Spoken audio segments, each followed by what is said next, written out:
Instastory ataupun di Instagram banyak juga yang nanyain, "Bang, sepatu ini lebih nyaman mana dari Lightspeed Reborn? Apa kelebihannya dari Lightspeed Reborn?" Banyak banget pertanyaan seperti itu. Halo teman-teman, kembali bersama Minlock. Hari ini Minlock mau nge-review sepatu bola dari Ortus 8, yaitu Ortus 8 terbaru Catalyst Hyperion. Sepatu ini terdiri dari 3 warna ya teman-teman, tapi baru 2 warna yang rilis. Dan yang saya pegang ini warna abu-abu orange perpaduannya, dan yang satunya itu warna putih, biru, dan juga pink. Karena warna ini cukup menarik, jadi saya pesan lagi untuk Hyperion warna terbaru ini. Dan untuk warna satunya warna ungu itu mungkin bulan depan rilisnya, jadi nggak bareng ya teman-teman. Kalau kalian tertarik dengan warna ini bisa check out sekarang, dan untuk warna ungu nanti kalian bisa nunggu juga. Dan untuk harganya itu 599.000 untuk harga retailnya, dan diskonnya kalian bisa cek di link yang saya sertakan di deskripsi video ini kalau kalian pengen beli sepatunya. Nah, di Instastory ataupun di Instagram banyak juga yang nanyain, "Bang, sepatu ini lebih nyaman mana dari Lightspeed Reborn? Apa kelebihannya dari Lightspeed Reborn?" Banyak banget pertanyaan seperti itu. Memang sepertinya Ortus 8 memproduksi sepatu ini untuk mengganggu pasar dari penjualan ataupun dari Lightspeed Reborn ya teman-teman. Karena memang Lightspeed Reborn itu gila banget, belum ada yang bisa mungkin menyaingi. Tapi untuk dari segi material dan juga sole pad ini sebenarnya mirip juga dengan Lightspeed Reborn. Dan apakah sepatu ini layak untuk di-order atau pengganti Lightspeed Reborn? Nanti kita akan bahas juga tipis-tipis ya teman-teman, perbedaan, kelebihan, kekurangan dari kedua sepatu tersebut, biar ada pencerahan atau gambaran seperti apa sih sebenarnya sepatu ini ya teman-teman.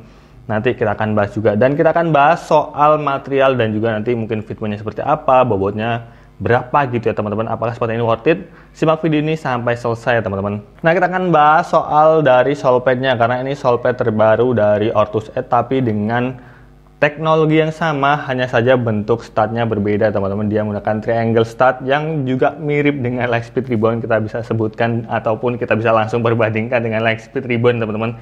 Tapi dengan teknologi yang sama, yaitu OrtTrack dan juga OrtSpin ataupun bagian bantalan di bagian bawah telapak kaki kita ini agar lebih memiliki kestabilan yang sangat baik ketika kita melakukan akselerasi ataupun cengkraman gitu ya teman-teman. Tapi dari segi tekstur ataupun dari segi elastisitasnya, menurut saya ini sedikit berbeda dari Lightspeed Reborn. Menurut saya untuk dari segi Ortus 8 ini mirip dengan Vision V4 ataupun Legion V4 dari segi kelenturannya. Jadi menurut saya ini sedikit lebih lentur ya teman-teman. Kalau dibandingin sama sole padnya Vertec 2.0 sih, menurut saya lebih solid Vertec 2.0. Jadi lebih cocok untuk lapangan-lapangan yang empuk ketika pakai sepatu ini, dan memiliki daya cengkram juga yang sangat baik. Dan jumlah statnya dia 11 atau 1, 2, 3, 4, 5, 6, 7, 8, 10. Jumlah statnya sama dengan Lightspeed Reborn, yaitu 11 biji ya teman-teman, dengan triangle stat seperti ini.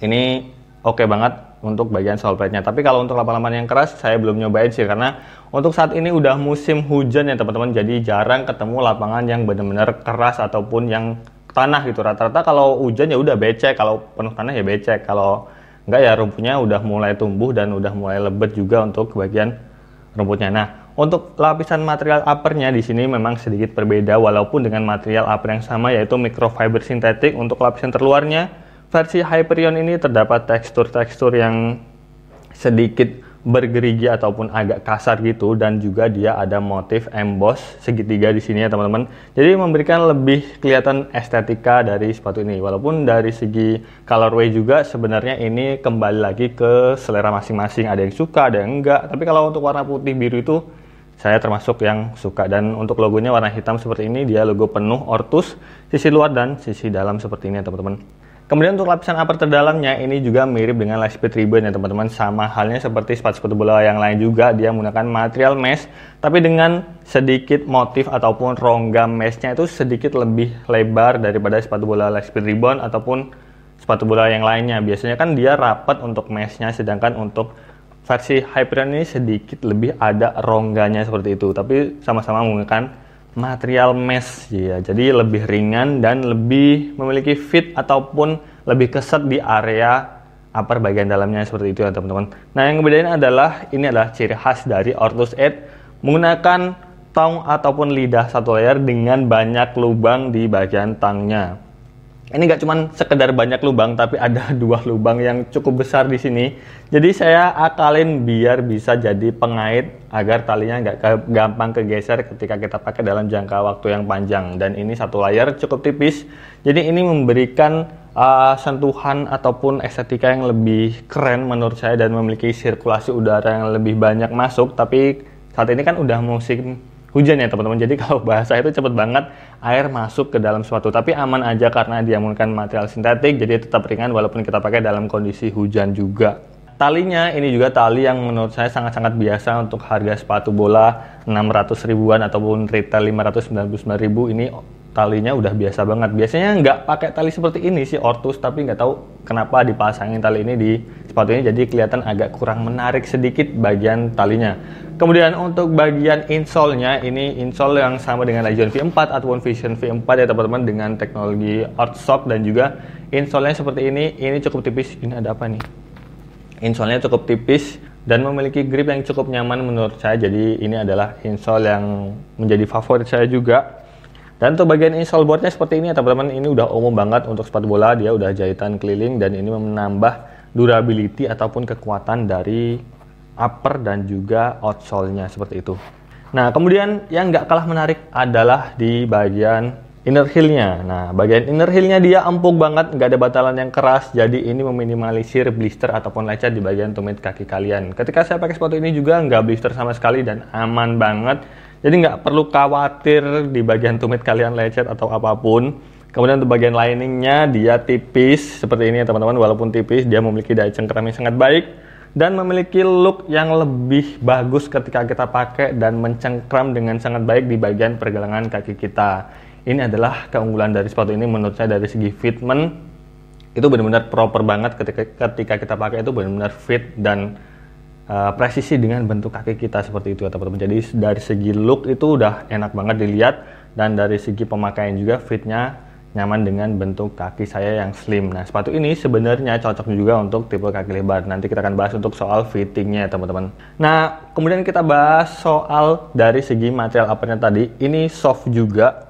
Tadi seperti saya bilang dia menggunakan full microfiber sintetik, dan untuk ketebalan uppernya juga cukup tipis, kurang lebih ya mirip lah dengan Lightspeed Rebound, tapi dengan tekstur ataupun dengan desainnya upper yang cukup menarik. Ini memberikan estetika yang lebih baik dan uppernya juga soft banget. Jadi untuk ball feelingnya ini jelas sangat nyaman ketika kita kontak dengan bola, dia keset dan nggak licin, karena untuk teksturnya dia bergerigi gitu, kasar seperti itu ya teman-teman. Dan itu adalah menjadi salah satu keunggulan dari Hyperion karena uppernya cukup keset.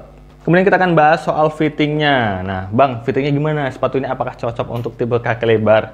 Saya sangat rekomendasiin sepatu ini buat kalian yang memiliki tipe kaki lebar, karena ketika saya pakai sepatu ini, kaki saya slim, kemudian saya pakai Kawasaki Ultra Shock Top Training itu yang tebel, dan saya itu nggak lepas insole ketika pakai sepatu ini, dan nggak ada masalah sama sekali di bagian ujungnya, memiliki area ataupun ruang yang lebih baik di bagian jari-jari kita, jadi nggak sakit sama sekali, dan sizingnya benar-benar presisi di bagian samping dan juga bagian ujungnya ini benar-benar pas. Kenapa saya berani bilang kalau sepatu ini cocok untuk tipe kaki lebar? Karena ketika saya pakai sepatu bola ini tuh nggak lepas insole sama sekali, sedangkan ketika saya pakai Lightspeed Rebound itu wajib lepas insole. Jadi buat kalian yang biasanya pakai Lightspeed Rebound itu lepas insole, saya jamin pakai Hyperion ini nggak perlu lepas insole ya teman-teman. Jadi fitmentnya itu lebih berasa dan lebih nyaman walaupun dia pakai insole. Jadi saya nggak berubah size. Saya itu pakai Ortus 8 nggak pernah berubah ya untuk ukurannya. Untuk futsal, untuk soccer, saya selalu pakai size 38 yaitu 24,5 cm. Jadi buat kalian yang pengen nyobain sepatu ini juga mungkin bisa disamain aja ataupun true size dengan sepatu bola Specs ataupun Ortus ataupun apapun yang lain. Saya rasa sepatu ini true size dan cocok untuk tipe kaki lebar. Dan itu dia soal fittingnya ya teman-teman. Dan kita akan bahas soal rasanya ketika kita pakai sepatu ini. Kalau dibilang apakah sepatu ini mirip Lightspeed Rebound, menurut saya sangat-sangat mirip ya teman-teman. Asli, dari segi sole plate-nya kita memiliki daya cengkram itu benar-benar mirip ketika kita melakukan manuver ataupun traksi gitu. Itu feel-nya tuh kayak benar-benar pakai Lightspeed Rebound. Dengan upper ya, ketebalan upper juga sama dengan Lightspeed Rebound. Lapisan uppernya terdalamnya sama, kemudian lapisan terluarnya menggunakan microfiber sintetik, dan fittingnya ini benar-benar nyaman banget untuk tipe kaki dan nggak lepas insole. Dirasain tuh kayak nggak pakai Hyperion gitu ya. Kalau kita udah sering pakai Lightspeed Rebound terus pakai ini tuh rasanya ya sama aja gitu ya.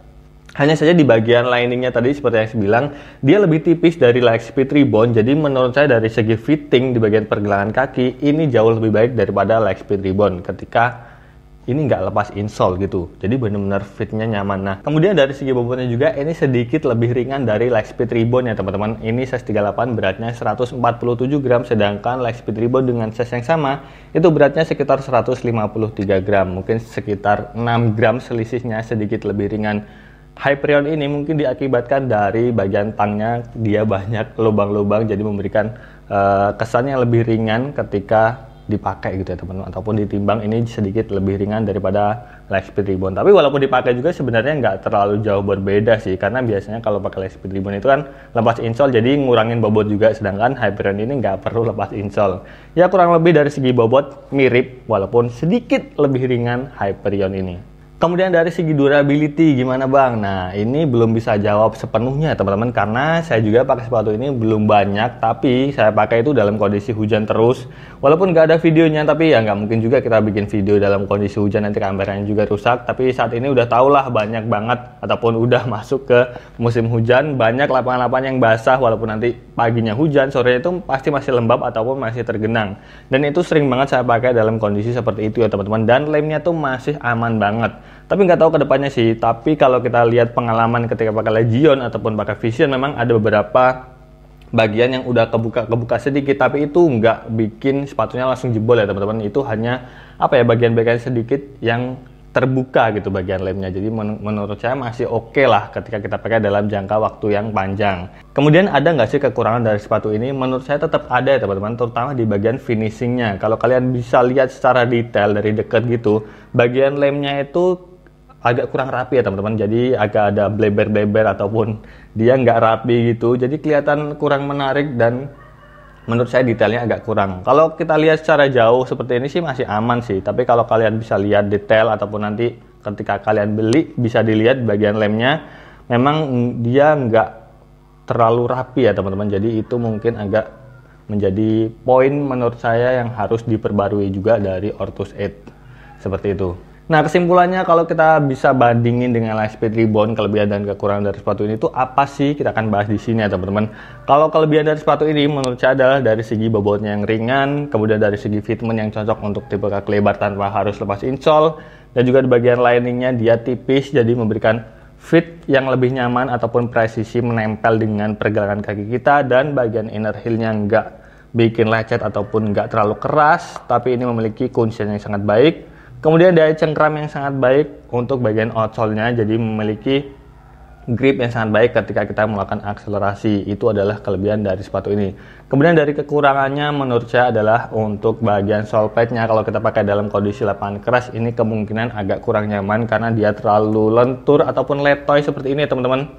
Jadi untuk lapangan-lapangan yang cenderung keras, menurut saya ini agak kurang rekomen, karena dia terlalu lentur seperti ini, jadi itu bisa memberikan dampak yang cukup signifikan ketika kita bermain, mungkin bisa cedera ataupun telapak kaki kita bisa sakit seperti itu teman-teman. Tapi untuk daya cengkram sole-nya ataupun stud-nya ini udah oke banget.